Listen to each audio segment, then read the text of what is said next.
are watching News Bites Philippines. Don't forget to subscribe to our channel. Noxus has a problem. No, it's not just Damasia's penchant for spinning nationalists, the creeping threat of the Black Mist, or the ever-increasing number of demons in Runeterra. Their problem is closer to home.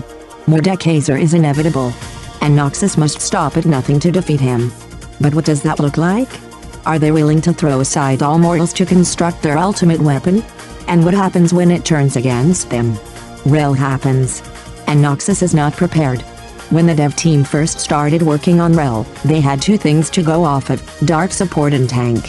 That's not quite enough to make a character, so they did what anyone would do, turn to the artist. When darkness, strength, and armor are involved, there is one area of Runeterra that just really works: Noxus. It's a land of inclusivity, tolerance, and opportunity, at least, to those willing to put aside ethics for a chance at power. So when the team was looking for a way to explain Rell's dark past, they focused on that dark side of Noxus. Born to an agent of the Black Rose and a ranking Noxian soldier, Rell's magic manifested at an early age, in the incredibly rare form of pheromancy, or metal manipulation. Perfect for combating Mordekaiser, a revenant attached to metal. So her parents did what any truly patriotic Noxian would: they sent her to an academy for magical kids, to be turned into weapons for Noxus. Rell spent years at this facility, forced to fight the other students under the guise of learning from one another to improve, and she defeated every single one. But as she bested the other students and grew increasingly powerful, they began to disappear. Torn from her life, just as the instructors tore the magic from their bodies and implanted it into Rell, their ultimate weapon. When Rell defeats other students, they either die from their wounds or the staff tears the magic from their bodies to implant into Rell. And that process leaves them null, in a zombie-like state devoid of magic and emotion. But Rell never signed up for this. She doesn't want to fight her friends, the only ones who ever showed her compassion and love. And once Rell finds out she's been lied to and forced into harming others, she's furious at everyone and everything. And she tears the entire place down. This is where we meet Rell. She's free from the facility. The Black Rose got what they wanted. Noxus' greatest weapon is finally unleashed. That meant the team needed to understand what exactly pheromancy is. How does it work?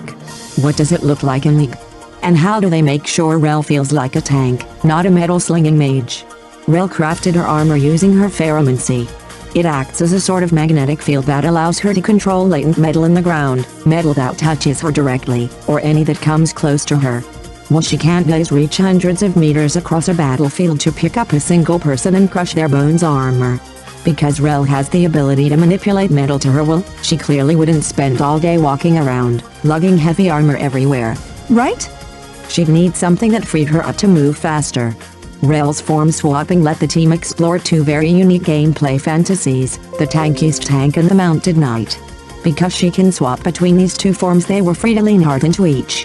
When Rell dives the backline and dismounts, she moves incredibly slowly, but has more armor and magic resistance. She's looking for the fight, and she won't run from it. Rell could have been different if anything in her life had changed. If her parents hadn't handed her over to the Black Rose, if she hadn't discovered the truth of the school, or if she'd been shown a sliver of love. But that's not what happened. And while Rell won't dwell on the past, that doesn't mean she can't find a little joy in the life she has now. Thank you for watching. If you liked the video, give us a thumbs up, and hit the subscribe button.